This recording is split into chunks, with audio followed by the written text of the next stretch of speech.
Hi guys, and welcome to another kit review. Okay, so today we're having a look at a building kit. It is from Miniart, and the kit number is 35554, and it is their railway goods shed. Okay, so this kit came out, or at least is copyrighted, 2011. It is currently out of production, but it is still available if you're lucky. I was lucky enough to see this one. Picked it up for around about 40 bucks Australian. And if you have a collection like I do of 1/35 scale rolling stock, I have both Trumpeter and Miniart. This is probably one of those kits that if you see it, you buy it, because it is definitely a worthwhile accessory for any mini diorama or even just a shelf display. Okay, so as you can see, this is what you get. Basically, front half of a goods shed, two main double doors, and a small platform with steps, a light, and electrical fitting on the other side. Let's have a look at the rest of the box. Usual warnings in several different languages, 14 plus, etc. Miniart's address in the Ukraine. And on the other side, just 3 views of the actual kit, painted up and ready to go. So it's a really nice looking kit. It doesn't have an interior or an interior floor, but that's an easy fix. Okay, and yep, put a floor in there, put some interior fittings in there, and you do have a really nice little diorama building. Okay, so that's the box. Let's have a look inside. Instructions. Okay, we'll have a look at those shortly. And sorry about the noise. One big bag of sprues. Okay, so as I said, this is a Miniart kit. It is vacuum formed, but it also has injection molded accessories. Alright, so let's get rid of that for a second. Let's get rid of the box. And let's have a look at the instructions. So, standard Miniart. It does have, what's that, 5 sheets of injection molded parts. A lot of these you will not use. There's, I can see already, a lamp pole, several doors and windows, and even some railing pieces on the sprue layout, which you won't use, so that'll be good for other accessories on dioramas or just for in the spares box. Okay, turn it over. Fairly simple, straightforward construction. You put the sides together, okay, front together, roof, so it does have a outside and inside roof paneling.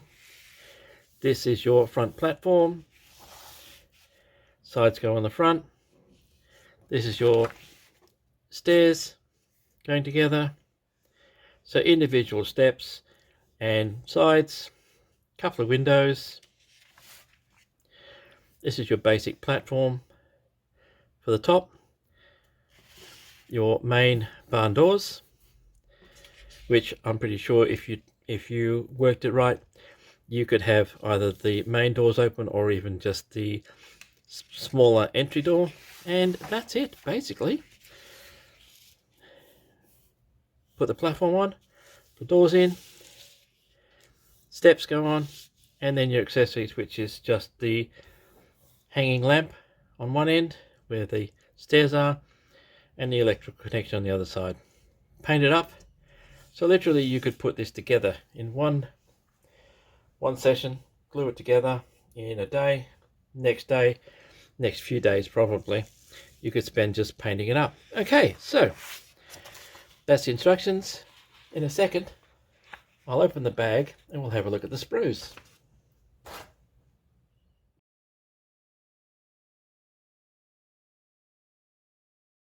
Okay, so let's have a look and see what's in the bag.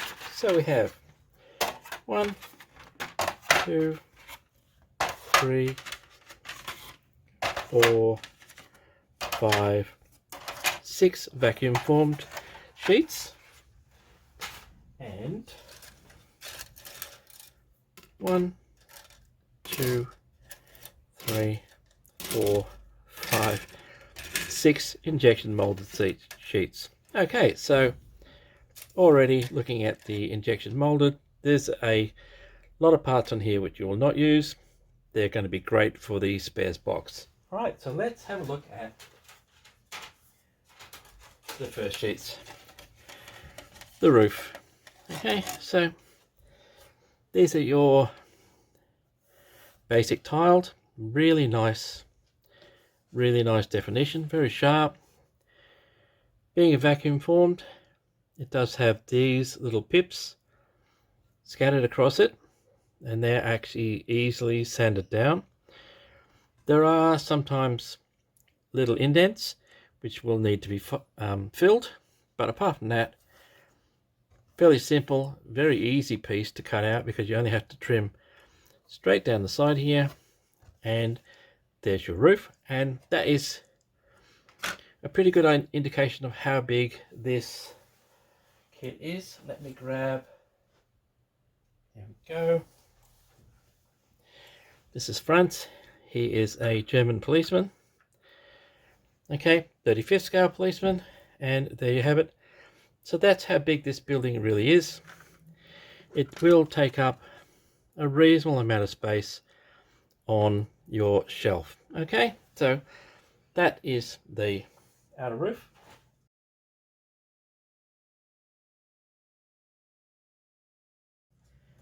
The inner roof, exactly the same.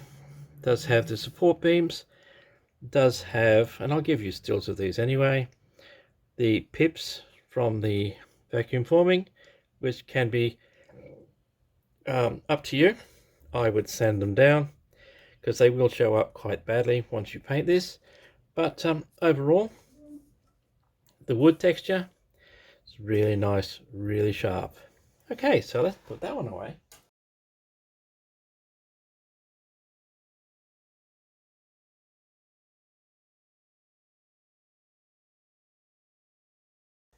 And let's have a look at,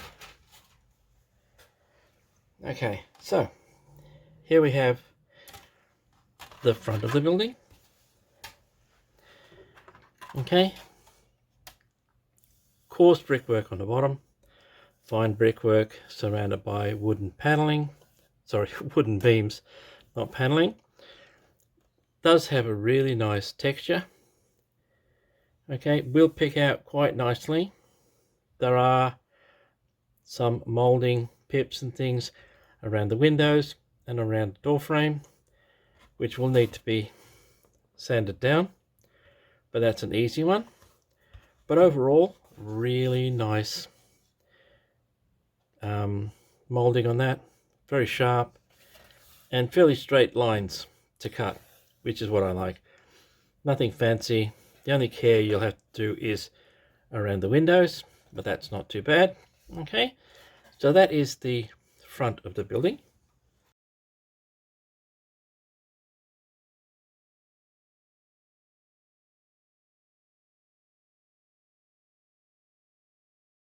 This is the inside of the building. Same again, coarse brickwork, inside and out. Will pick out really nicely once it's painted with a nice wash. Okay, these are just the, well, this here is just the end of the brick platform which matches up here. Okay, you don't even have to worry about the angles, you just cut straight down here and the walls will match up to it. So that's really nice because that means you'll have a really good edge to glue the side walls on. So I do like that.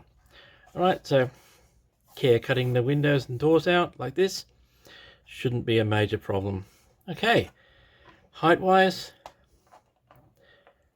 there is fronts. In actual fact, it's pretty good height for looking out of a window. I do like that. So that is your inside.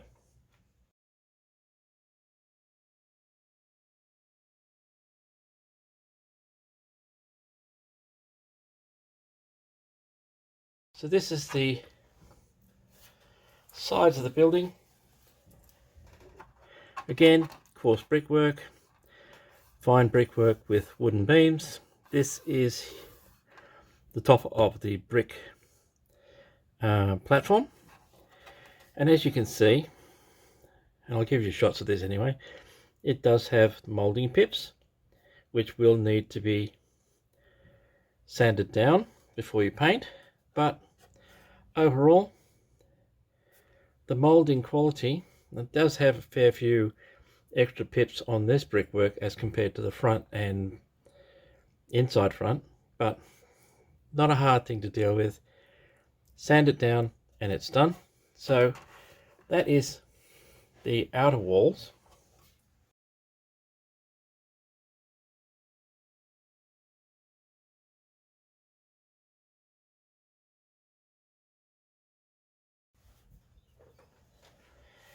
And the inner walls.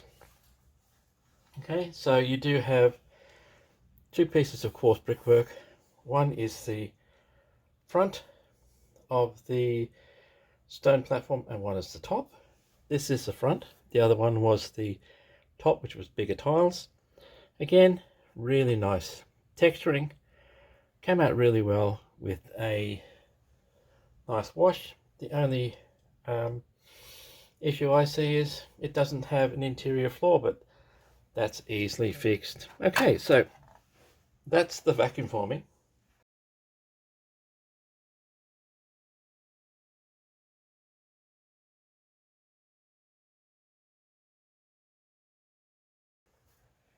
Let's have a look at the injection molding. So, remembering that a lot of this you will not use. This is your exterior lamp. It's a lamp bracket and the electrical connector with insulators. Right, fairly plain. That's the lamp itself. Easily done. If you were clever, you could probably get away with even possibly putting a little LED in there for a little bit more oomph in your display. Okay, but apart from that, fairly simple, fairly straightforward.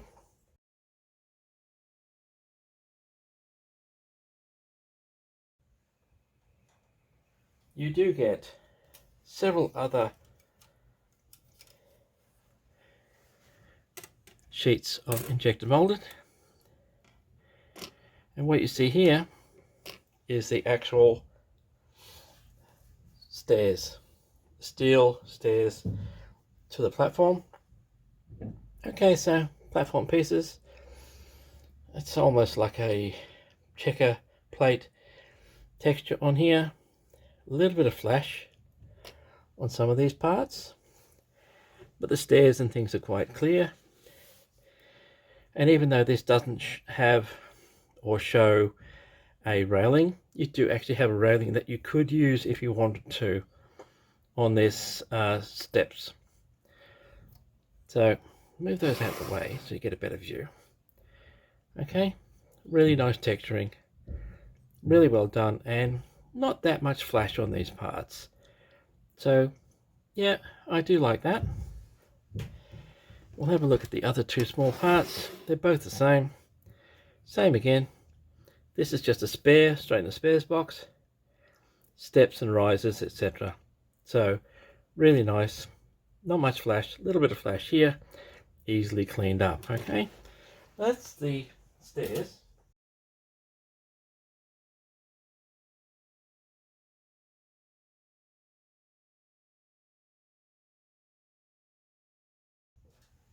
Okay, so then you get your barn doors and your door for here.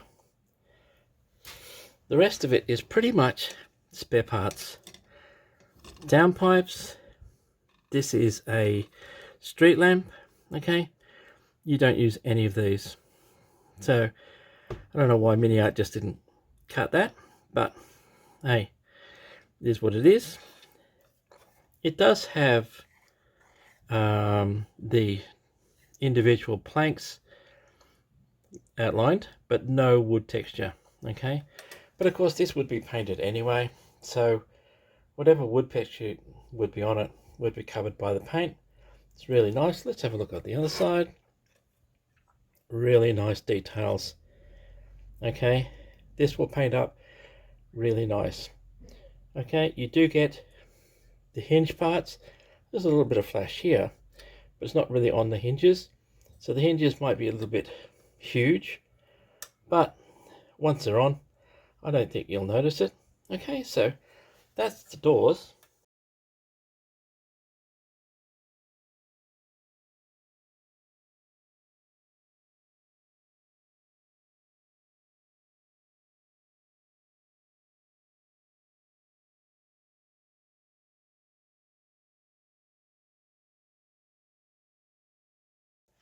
And the only other sheet sprue is this one. Okay, so you have a lot. You only have a use for literally 2 window frames. So the rest of it, these parts, these railings, etc., they're all spare, including that door. They are all spare parts that can be used on another accessory, or just thrown in the spares box for a use somewhere down the track. And that's literally it. So there isn't much to show you on this. You're only going to use 2 windows from this particular sprue. The rest of it, it's all spares. Okay, so yeah, that's a pretty handy thing. You can practice your painting on most of this stuff, which is what I like to do with it.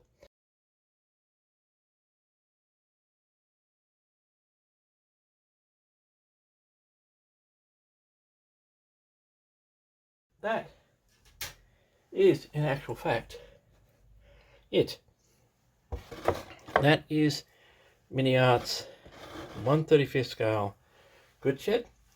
As I said, it is out of production, but if you do collect, build rolling stock, and this turns up on the market, from what I've seen, I would recommend definitely, if it is financially worthwhile, because I know some of these go for horrendous prices, but if it looks like it's going to be a bargain, it's definitely a pickup. Okay, so that brings us to the end of this review.